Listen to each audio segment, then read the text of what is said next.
Good morning, everyone. Happy Friday, and welcome to this edition of Balance in Life. I am Crystal Tyler Mackey, happy to welcome you on behalf of Virginia Cooperative Extension, our Human Development Program team, and our partners in this series, North Carolina Cooperative Extension. My co-host Bethany and I are happy to be here with you, and we will be engaging with you in the chat box as best we can. But we are so pleased to welcome back to Balance in Life one of our favorite speakers. They're all amazing. This is one of our favorites, a friend of mine, Dawn Burton from Prairie View A&M University and the Texas Extension System. Welcome back, Dawn. Good morning. Good morning. Well, thank you. Yes. So Dawn and I were chatting earlier this week, and what we have come to realize is that so many of us are so busy managing the things that are going on, the decisions that have to be made and constantly shifted and made and adjusted. And things have happened so much in the last year and a half that it's been hard to focus and make clear, intentional decisions. And so Dawn is here to talk with us about how to slow down to refocus. And so I am going to quickly turn things over to her and see what tips she can share with us to navigate these continuing uncertain things, but to do so in a way that allows us to be intentional and focused. So thank you, Dawn. Thank you, Crystal. Thank you, Bethany. Okay, I'm attempting to share my screen. Let's see if this works. Am I sharing my screen? It's coming up. It says you started screen sharing. We can't see anything just yet. There it goes. Okay, am I good? Can you see? Yes, I can. Excellent, excellent. Well, thank you so much for having me back. This always brightens my day, my week, and sometimes my month, just in thinking about all of the wonderful positive engagement. Today, my topic is slowing down to regain focus. And in thinking about how to do this, the image that came to mind was the hamster on the on the wheel. And they call it a rat race, but the hamster on the wheel that spins around. And sometimes for me, when things get hectic and out of control, it's all about, that's the way I feel, like I'm going nowhere fast. And every day the wheel gets faster and faster, and I run faster and faster, but I'm not going anywhere. And I'm making small steps towards progress, but not enough towards real productivity. There's not very minimal satisfaction involved. And that was kind of the conversation that Crystal and I had, and how to be intentional, how to slow down and regain focus. And so what came to mind more than anything else is the necessity to be intentional. And I love quotes. And so, of course, I found these two quotes that really speak to what I wanted to share with you today and kind of discuss. Intentional living is the art of making our own choices before others' choices make us. And it's so easy to just get involved and go from day to day. Someone asks you to do something, and you just go with it and try and be helpful. And then just as life, if you don't take time to be intentional about your actions, life will move you in directions in all types of ways and shapes and forms. And you will find that you're just not satisfied, and you're having the weight of overwhelm. And then the other quote is, the busier you are, the more intentional you must be. And I find that to be so much more true than anything else in my life right now. And so what I'd like to share is that it's important to look for signs. Pay attention to the signs. If you're overwhelmed, tired, or doing too much, there's signs that are telling you that. Just like when you get hungry, your body will say, hey, I'm hungry, and you'll feel it. Or when you're sleepy, you'll know that you're sleepy. For me, when I get overwhelmed, I start losing things. I stop knowing where things are. And it's to the point where my family knows. And so I won't be able, and just this last week, One day I couldn't find my keys. I was forever losing my phone. And you have to understand, I'm a methodical person. So when I come in, I put my phone here, I put my keys back in my purse. So I always know where things are and can easily find them. In the past 2 weeks, I have lost my phone like 3 or 4 times. And when I say lost, I don't mean, oh, it's on the middle of the road or I left it in the store. It's in the house somewhere. And I waste so much time looking for it. And so I encourage you, do you know, or I ask you, do you know what your signs are when you're overwhelmed? Have you paid attention to yourself enough to know that you're tired or that you're doing too much or that things are really too fast? Because you do know your body sends you cues, your action sends you cues, but if you don't pay attention, then you're going to keep going. And so I see in the chat a few people have said, yes, me too. And so what I want you get grumpy sometimes. And so it's important to be self-aware. And, balance in life is all about self-care. I snap at my husband. Yeah. And when you do that, that should be like a rubber band around your wrist to say, hey, what's going on? This is somebody I love and care about, and I'm being mean to them. And that's not okay. So what's going on with me? And that should be that ding. I'm overwhelmed. I need to stop. I need to be intentional about what I'm doing. Sarah said, I stumble like I'm off kilter, get dizzy, insomnia, heavy chest. Yes, and those are serious symptoms that should seriously slow you down to the point where you take some deep breaths and refocus and be more intentional in your planning and in your actions. Okay, so my additional tips are my tips. Number one, balance in life is so awesome because it helps you with self-care. And you have to be intentional with your self-care. Cannot emphasize it enough. And as it relates to the overwhelm, it's knowing that when these signs and symptoms start happening, that's when you have to sit down and be more intentional about your planning. We intentionally plan to do an excellent job on at our job or place of employment. We intentionally take care of our kids and our parents and our fur babies. We intentionally help out friends and family and situations that arise. But if we are not intentional in not only self-care, in the self-care of managing all of that, then that's where overwhelm kicks in. So it's going back to those small steps of creating your schedule and knowing within a day, you cannot accomplish everything. And you have to have time to rest. You have to have time to eat. And you have to have time to be so self-conscious that when you see these things happening, then you know, hey, I need to check in, breathe, maybe find some laughter, get a nap, get a snack, whatever it is important to manage that big schedule of your day-to-day life. Because if you don't schedule your life will schedule you. And that's where the overwhelm will come in. And period. And then saying no. How many of us have a hard time saying no? It's especially to friends and family. But what's important is that you don't think of it in terms of negativity, but the importance of something does not serve your purpose. Or like I said, there are 24 hours in a day, but you don't want to schedule all 24 hours. It's important to make sure that you schedule only what you have time to do, maybe a little bit more. And the older I get, the more I realize multitasking is so stressful that is another layer of overwhelm that is not necessary. But you have to know how to regulate yourself and be reasonable in the time that you have. So if you know you only have 2 hours and it takes 30 minutes to get to and from somewhere, something has to be removed. Right? And using that time while you're driving to listen to the music, to listen to the podcast, to just maybe shut off all noise and spend some quiet time with yourself so you can refocus. We go so fast that we don't realize we have the power to slow down.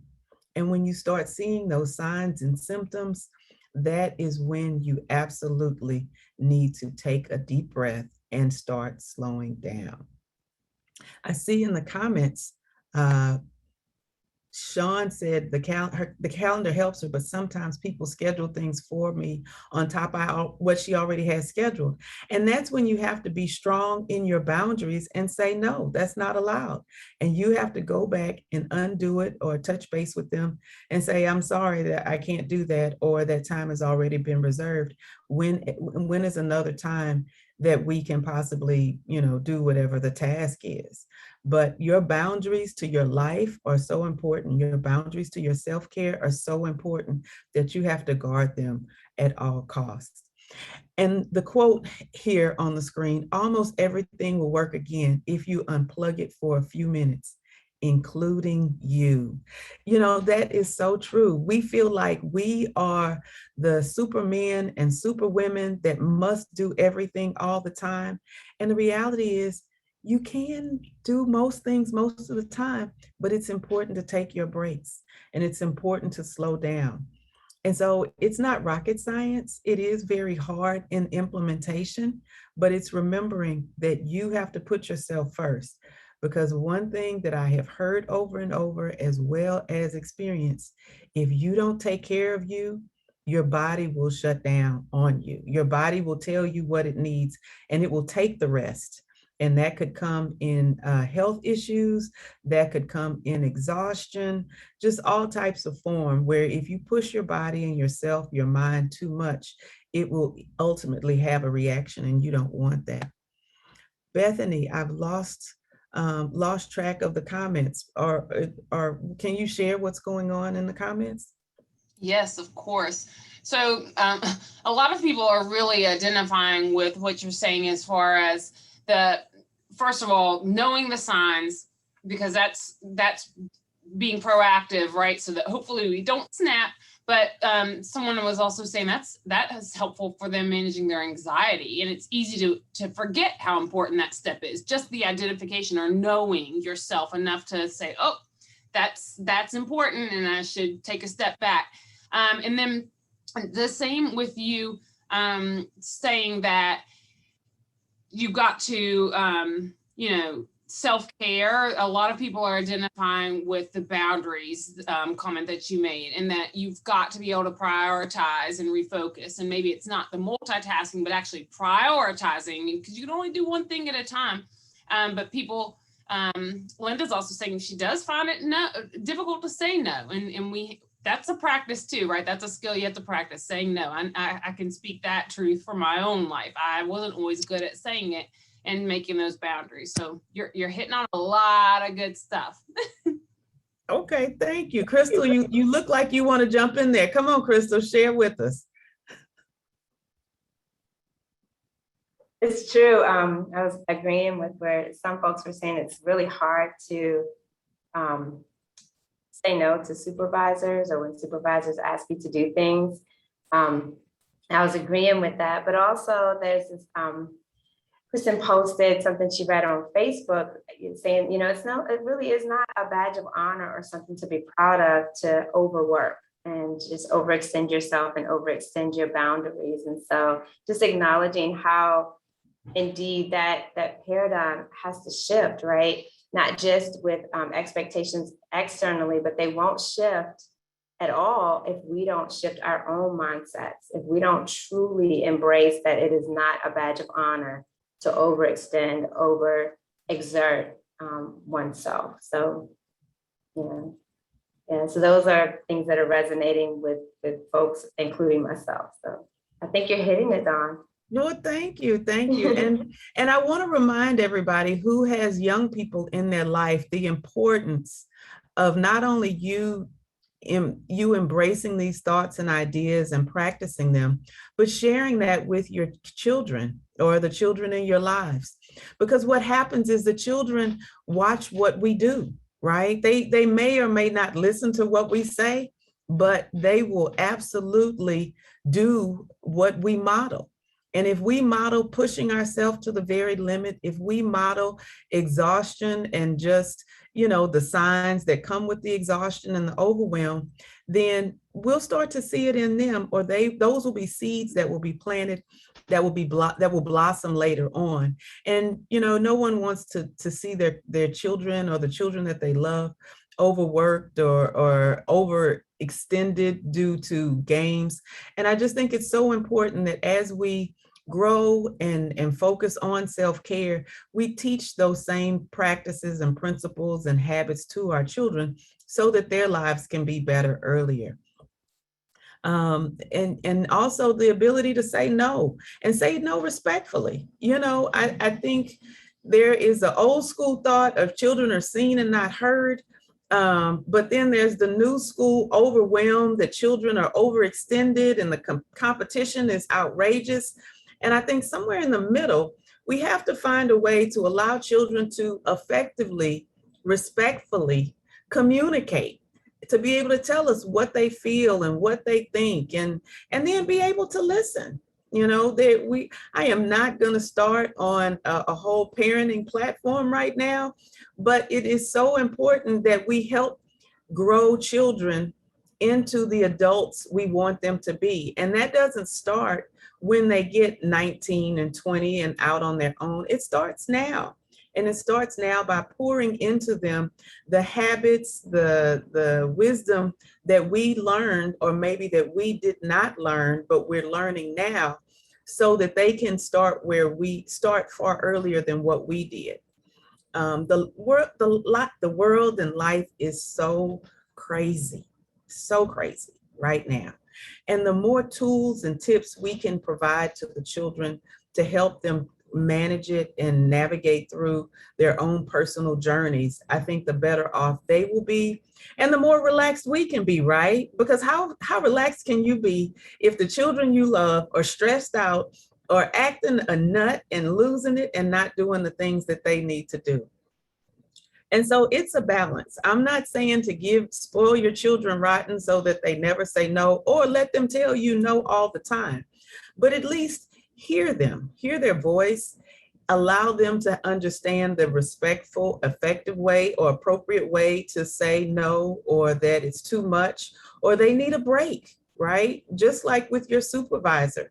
If your supervisor values you, you should be able to say in a respectful, same thing, in an appropriate, respectful way, hey, my schedule is full. How can we reshift my schedule so that I can accomplish this new task you're asking me to do? Or, if something is outside the appropriateness boundaries, then being able to take a deep breath and say, I'm really not comfortable with that. Is there someone else that can possibly do that? Or how can we work together to be able to accomplish this goal without me having to blah, blah, blah? It's so important now more than ever to build your communication skills so that you can protect your peace, so that you can practice your self-care, and, realizing what is your purpose and how is it best served. And if something is not aligned with that, then being able to find a way to say no. And I stress saying no, because I was in a scenario where two colleagues of mine approached me and we brainstormed, had a great idea for a program. We took it to our administrator and we asked the administrator, is this something we could do? And we sat with the administrator for 30 minutes and she said everything but no. She said, I don't know. I'm not sure if that's a good idea. I'm not sure if that will work. And my colleagues, they were on it. My colleagues had a response to every hurdle. They had a comeback for every challenge. I mean, they were just determined to get a yes. They were looking for a yes. And at some point I had to go pick up my daughter. And I heard the no loud and clear, but nobody heard it but me, because they were so anxious and focused on a yes. And I share that story to let you know, some people need to hear no. And as kind and sensitive and caring as you can say, I don't think so, or maybe another time, some people truly need to hear no. And if they push you and push you, then you have to take a deep breath and just say those two letters that are so powerful, no. Because again, People will only do to you what you allow them to do. They will only go as far as you allow them to go. And so it's so important for you to know that and be aware of that. Even your children, right? When I say people, your children are included in that. And then also, I see our time is dwindling quickly. I also want to focus on good sleep. Friends, family, you have to understand the importance of good sleep. We talked about it before, but if you are not getting the quality sleep that you need, everything is worse than whatever you think it is. Because your perception is bad, because you're tired. You know, you're not at your best when you're tired. And so it's important to get good sleep. So how do you get good sleep? Everybody, that's an individual journey, but some tips that you can possibly think about. Number one, having a regular bedtime routine every day. And maybe it's not going to sleep at the exact moment, but having a routine and keeping that routine within an hour or two of itself so that your body builds the habit of going to sleep at certain times. Also thinking about what you eat before you go to sleep, or in that nighttime range, right? So after dinner is not the time to load up on the things that stimulate you and keep you up or get you excited. You have to be intentional. Again, intentional is it's the word of, I think it should be the word of for the rest of 2021. Because you have to be so intentional about everything that should be how you move and plan with intentionality. So when it comes to planning your sleep, then thinking about, what does your bedroom look like? What is the environment? Are you comfortable? If you're not comfortable, what can you remove or add to be comfortable? Someone put in the chat, take all electronics out of the bedroom. And that also goes with not engaging with your electronic devices maybe 20 or 30 or even 40 minutes before you go to bed, so that your body can decompress and unplug and you can get some good sleep. And doing the things that actually help you to relax and go to sleep. So if it's reading a book, if it's listening to music, maybe if it's just talking to a friend that helps you to relax and unwind. If you've got a lot of things going on and you're one of those people whose mind is constantly spinning, one recommendation I have is to actually write things down.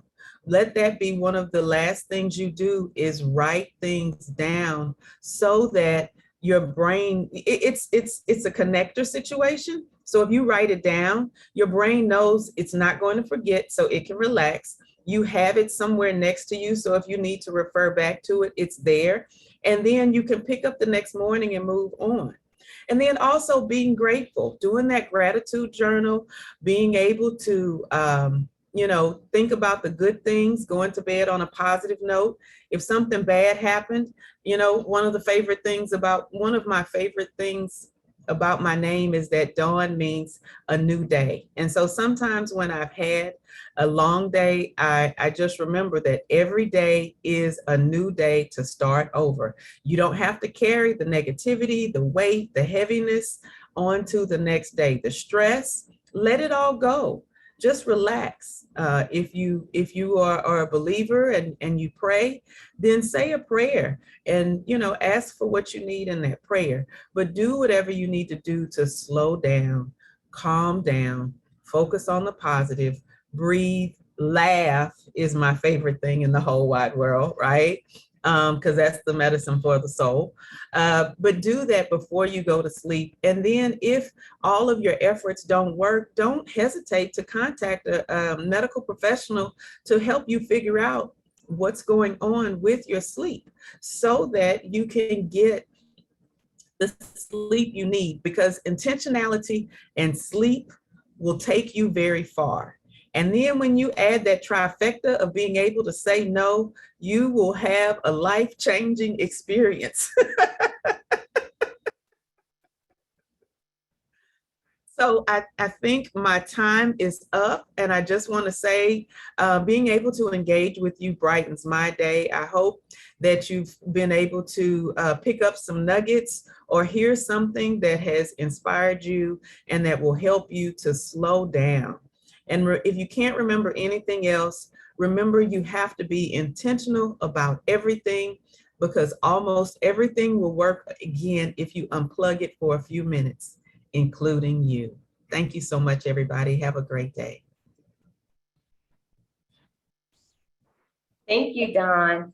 And don't go anywhere just yet, because we have a couple things we just want to lift up to you. Always good, always rich. So thinking about what you said, I wanted to, as soon as you started talking about children, I posted in the chat just this past weekend, my 12-year-old daughter sort of called us out, but to your point, in a respectful way and in a way that asked, she was sharing it with me to listen. And so we were actually in the car. So I sent 10-year-old on in the house with dad, and we continued the conversation in the car. And essentially what she was sharing was that the two of us, parents, are so busy all the time. And she watches us be so busy all the time.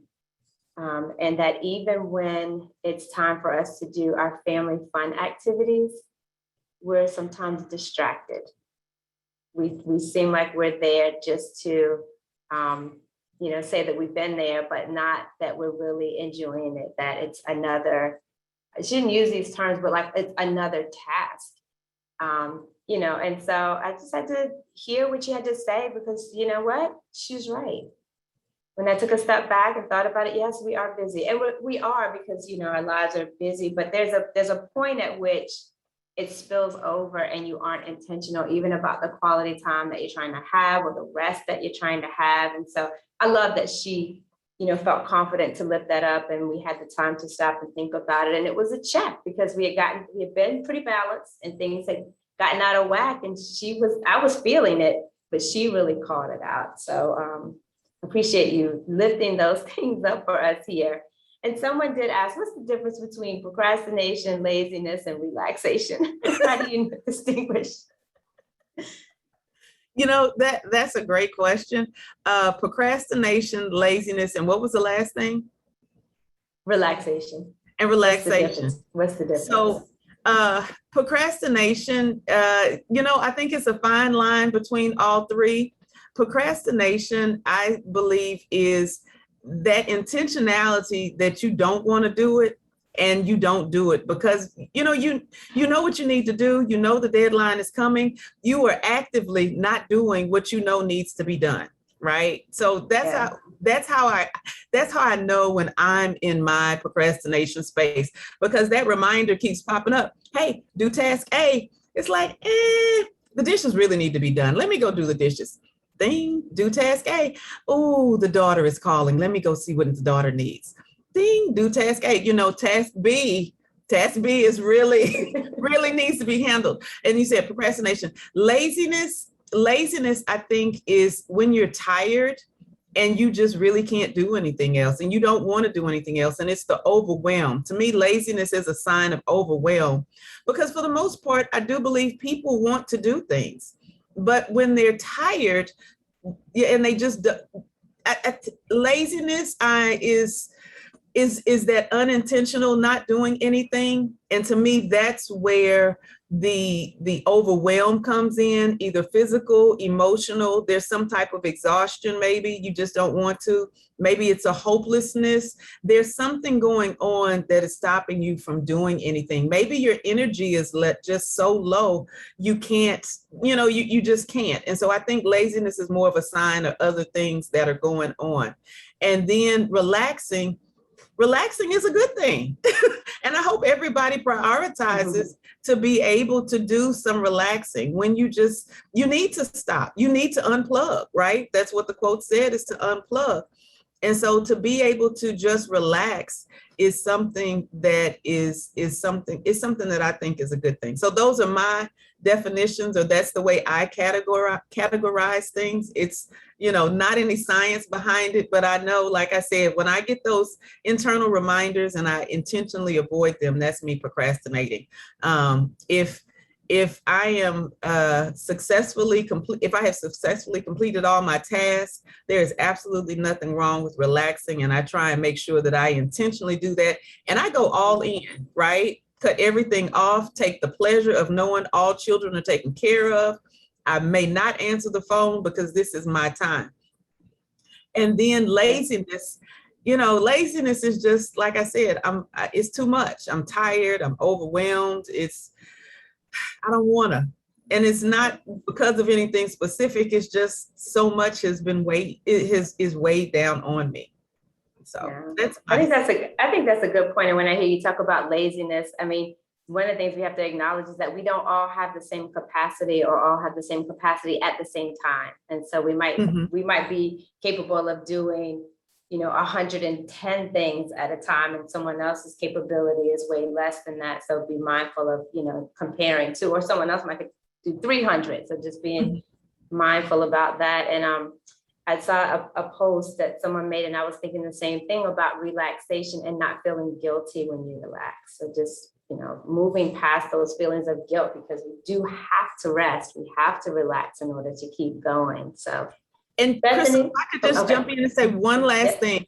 To the women on the call, hope this doesn't offend anyone, but during certain times of the month, that's when I know it's coming, because I get tired and I feel like I'm being lazy, or I feel like I'm procrastinating. And Crystal, to your point, my capability changes depending on the time, depending on what's going on with me. And that's a sign, and that's a real sign that, I'm not at my best, I'm not at my worst, but knowing that you are not, your 100, what I'm trying to say is your 100 is not 100 every day, all the time, right? Your maximum capacity varies depending on what's going on. And you have to be aware of that and not beat yourself up. And guilt is self-imposed. So, take a deep breath and give yourself permission to relax and have a good time and say no. And if it's guilt is self-imposed. So take a deep breath and release and let guilt go. Okay, that's it. Love y'all. Thanks. All right. Bethany, what do you have?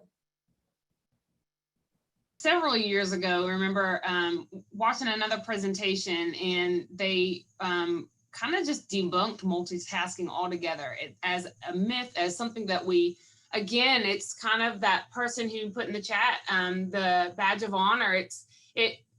We want to present ourselves as so busy and so productive, and that multitasking actually just splits your focus. And so you're only giving a certain percentage of your best to all the different tasks that are open. And he kind of related it to having your computer screen up, which I'm very guilty of, having 1,000 different tabs at the bottom of the screen, and your emails ping in, and you're doing this, and you might even be on a Zoom, and you are not giving 100% to one thing at a time. And that really spoke to me. And that was a few years ago. And I have been more intentional, and especially in this past year and a half, of when I'm going to be on a Zoom, I'm busy. It would be just like I'm physically in a meeting. I would not be rude and have my laptop open, and unless it was that kind of meeting, and be working on emails. I turn my email off when I'm in my Zooms, because otherwise I am a fruit fly. My attention goes over here. And I have to, zone back in, And so I think that multitasking, it sounds good, but maybe we need to get away from that and say, I gave 100% to this thing that I accomplished today on my list, and I feel good. And that prioritization Dawn was talking about. So thank you for all those wonderful nuggets. Yeah, so good, so rich. So thank you, Dawn. Thank you, Bethany. And thank you all for being here with us today. We will certainly send out the slide deck as has been requested by Sam, and the recording link to all, with an invitation to join us back next week, same time, same place, different topic. I'll encourage you over the weekend to really be thoughtful about how you can slow down, maybe take some things off the plate or readjust some things, and take better care of you so that you can refocus and be in a good place for you and all those that you care about and all the things that you want to accomplish. So having said that, have a great weekend, everybody. Thank you, Dawn. Thank you, Bethany. Now take care. Bye.